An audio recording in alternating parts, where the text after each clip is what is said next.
رمضان ہے نا، اللہ نے آپ کو موقع دیا ہے روحانی طاقت کے لیے بھی اور جسمانی طاقت کے لیے بھی. اس رمضان میں روحانی کام بھی کرو، گناہ چھوڑو. کیا کرنا ہے؟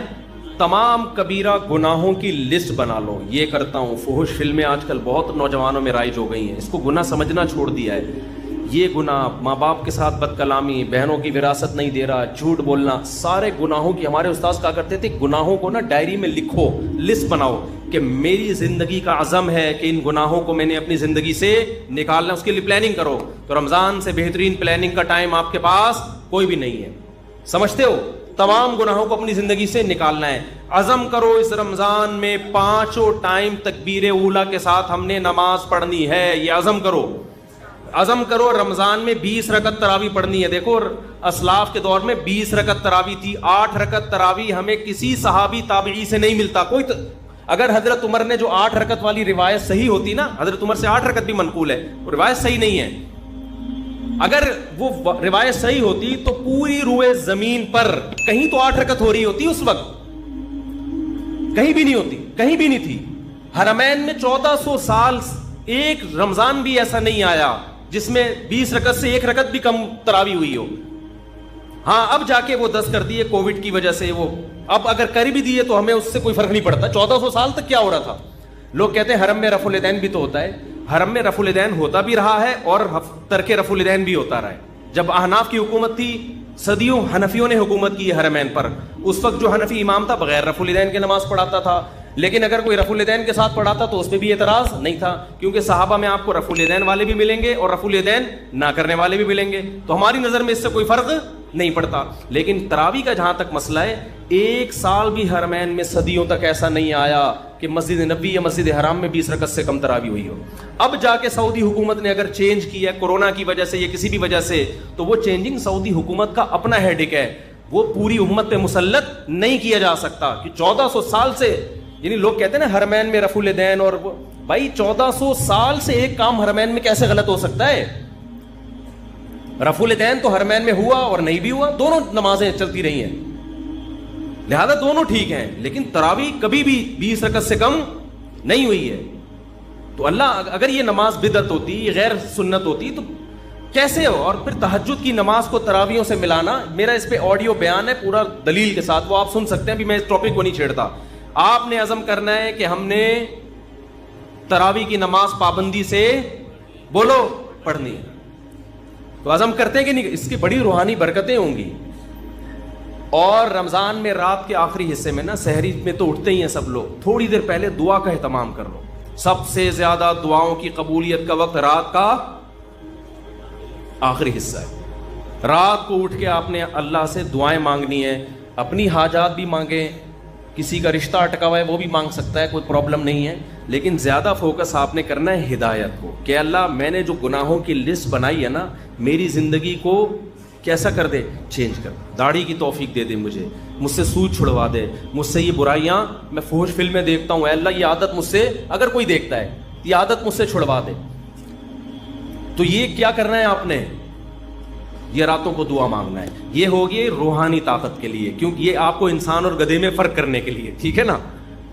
دوسرا کام آپ نے جسمانی طاقت کا بھی کرنا ہے. نبی صلی اللہ علیہ وسلم نے فرمایا المؤمن القوی احب الی اللہ من المؤمن الضعیف. طاقتور مومن اللہ کو کمزور مومن سے زیادہ محبوب. تو رمضان آپ کو طاقت بنانے کا ایک بہترین موقع، کیونکہ ہماری صحتیں برباد ہوتی ہیں پھوڑنے اور پھاڑنے سے.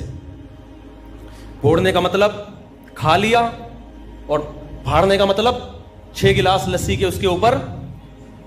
تو آپ نے کھانے پہ کنٹرول کرنا ہے رمضان میں.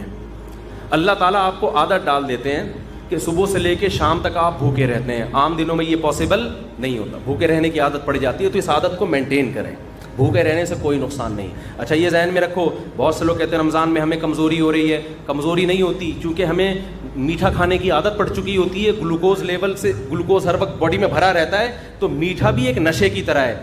جب وہ نہیں ملتا تو انسان کو پریشانی ہوتی ہے، اس پریشانی کو وہ ویکنیس سمجھتا ہے. جن کو میٹھے پھوڑنے کی عادت ہے نا، روزانہ 6 لڈو کھاتے ہیں، ان کو جس دن 5 لڈو ملے نا، ان کو کمزوری محسوس ہوگی. مجھے لڈو کھانے کی عادت نہیں ہے، مجھے لڈو نہ ملے مجھے کوئی کمزوری نہیں ہوتی. تو میٹھے کی عادت پڑتی ہے. تو جب وہ میٹھا نہیں ملتا تو کمزوری محسوس ہوتی ہے. وہ کمزوری نہیں ہوتی, وہ کمزوری کے نام پہ دھوکا ہوتا ہے. اس کا حل یہ کہ چھوڑ دو تو یہ ٹھیک ہو جاؤ گے. نہیں یاری بات میرا خیال ہے. تو آپ نے کیا کرنا ہے بھائی, صبح سحری میں بھوڑو نہیں, تمیز سے کوئی تمیز کی چیزیں کھا لو, اور افطاری میں بھی تمیز سے تمیز کی چیزیں کھا لو. وہ میں تمیز کی چیزیں بتا نہیں رہا آپ کو کیا ہے, وہ ڈاکٹروں سے پوچھ لو, حکیموں سے پوچھ لو, وہ میں نہیں بتاؤں گا کیونکہ میرا شعبہ نہیں ہے. ہو سکتا ہے پکوڑے والوں کا بزنس بند ہو جائے, سموسے والوں کا بیچاروں کا, کہہ رہے ہیں رمضان میں تو ایک ہمارا بزنس چل رہا تھا, ہمارے کیوں بزنس پہ لات مار رہے ہو. تو آپ 2-3 چیزوں پہ تھوڑا کنٹرول کر لیں, ایک آئل اور ایک چینی. سمجھتے ہو, کوکنگ آئل کو چھوڑ دو, نکال دو اپنے سے. یہ کوکنگ آئل جو بازار کی چیزیں جو بھی آ رہی ہیں نا, یہ خوب سمجھ لو یہ بزنس ہے, اس کا آپ کی صحت سے کوئی تعلق نہیں. کل میں نے دیسی گھی اپنے گھر میں خود نکالا, میں نکالتا رہتا ہوں, حالانکہ مجھے گفٹ میں بھی لوگ دے جاتے ہیں دیسی گھی, پھر بھی میں گھر میں اپنے ہاتھوں سے نکالتا ہوں. میری گائے ہے, میری بکری ہے, اسی کا بکری کا گھی بھی نکالا اور گائے کا گھی بھی نکالا. کل میں نے اس کا ولاگ بنا کے سوچ رہا ہوں چینل پہ ڈال دوں, بنا لیا, سوچ رہا ہوں چینل پہ ڈال دوں. اور اس میں بتا رہا ہوں کہ میں گھی نکالنے کے طریقے نہیں بتا رہا, یہ نیٹ پہ آپ کو بہت اچھے مل جائیں گے. میں صرف یہ بتا رہا ہوں کہ آپ گھر میں جب فارغ ہو نا تو ان ایکٹیویٹیز میں اپنے آپ کو کھپائیں, PUBG سے آپ کی جان چھوٹ جائے. ایک واشنگ مشین لے لے, 10-15 ہزار کی پلاسٹک کی آتی ہے. جلدی جلدی بتا دوں, دودھ بوائل کیا آپ نے, ملائی نکال کے جمع کرتے رہیں, گھر والوں سے کہیں, وہ جب فریزر میں اوپر جمع ہو جائے گی تو پھر ایک دن نکال کے اس کو واشنگ مشین میں الٹا کر کے ڈال دیں, اور آپ اللہ بھلا کریں, نیٹ پہ سارے طریقے آپ کو مل جائیں گے. اور پھر آپ نے جلدی سے اس میں ٹھنڈا پانی ڈالا اور واشنگ مشین کو ڈرون کر کے گھما دیا, اوپر مکھن آ جائے گا, مکھن نکال کے گرم کیا گھی. پہلے زمانے میں یوں کر کے نکالتے تھے, اس میں اپنا گھی زیادہ نکلتا تھا, گائے کا گھی کم نکلتا تھا. اب یہ سہولت سائنسی ترقی سے ہو گئی ہے کہ واشنگ مشین پلاسٹک کی لے لیں یا کوئی بھی اسٹیل کی, ڈرون گھمایا, نکال لیں. جب تک دکانوں سے اور بازاری چیزوں سے اپنی جان نہیں چھڑاؤ گے, صحت گئی تیل لے لیں, ٹھیک ہے نا. اور اب تو ڈاکٹر بھی کہہ رہے ہیں دیسی گھی کھاؤ بھائی, ڈاکٹر بھی کہہ رہے ہیں کہ یار یہ آرگینک چیزوں پہ آ جاؤ. تو یہ کام کریں گے, ذہن بھی خوش رہتا ہے انسان کا اس سے, اور فضول ایکٹیویٹیز سے بھی بچا رہتا ہے آدمی. تو اب تو ڈاکٹر بھی کہہ رہے ہیں کہ گائے گھر پال کے دودھ پی لو تو ٹھیک ہے, بازار کی بھینس کا کوئی بھروسہ, ٹیکے لگا کے پتہ نہیں کیا نکل, خیر ڈبوں سے پھر بھی بہتر ہے. تو آپ رمضان میں نا میٹھا کم کر کے اپنی صحت کو بہت اچھا بولو کر دیں. بازاری چیزیں کیا کر دو, چھوڑ دو. شربت پینا ہے تو شہد اور لیمن ڈال کے پی لیا کرو.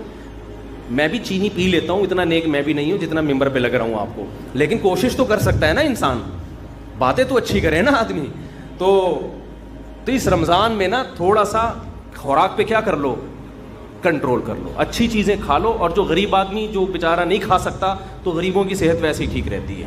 یہ سارے مسئلے مالداروں کے ساتھ ہیں, جن کے پاس پیزا اور برگر کھانے کے بہت زیادہ پیسے ہوتے ہیں. غریب آدمی کو تو جو ملا کھا لیا, اور اس کی باڈی کو اٹھا کر کے لگتا بھی ہے کہ ملتا کم ہے نا بیچارے کو. وہ اگر 2 لڈو کھا بھی لے گا نا تو سارا دن میں 2 لڈو کچھ نہیں کریں, وہ طاقت ہی دیں گے اس کو. تو جس کے پاس پیسے ہیں وہ بھائی آرگینک چیزوں پہ آ جائے, اور کھجور کو فوکس کرے افطاری میں, اور تلی ہوئی چیزوں کو تھوڑا مارکیٹ سے شارٹ کر دے. کچھ نہیں مرے گا انشاءاللہ. آپ سمجھیں گے میں مر جاؤں گا, ایسا نہیں ہوگا.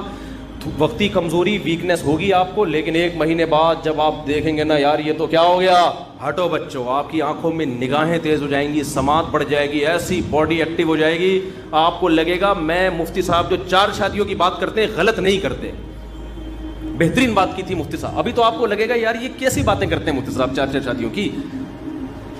تو آپ ذرا 1 مہینہ روزہ رکھ کے دیکھیں نا, تمیز سے, پھوڑنا پھاڑنا کم کرنے, کھجلے پھینیاں نہ کھائیں سحری میں, تمیز کی چیزیں کھا لیں. وہ ڈاکٹر حکیموں سے پوچھیں کیا کھانا ہے, تو تمیز کی چیزیں کھا کے اپنی صحت کو کنٹرول کریں. تھوڑی سی توندیں تھوڑی سی پچکیں گی, تھوڑا کولیسٹرول لیول کم ہوگا, یا کولیسٹرول کم نہ بھی ہو, فیٹ تھوڑا کم ہوگا, تھوڑے نتھریں گے, تھوڑے باریک ہوں گے, تھوڑا وزن کم ہوگا, پھرتیلی آئے گی باڈی میں, ہٹو بچوں ہو جائے گا. آئی بات سمجھ, کیا ہو جائے گا, ہٹو بچوں, ایسے فٹ فاٹ. جی ہاں, وہ میں بھی اعلان کرتا ہوں اس کے بعد.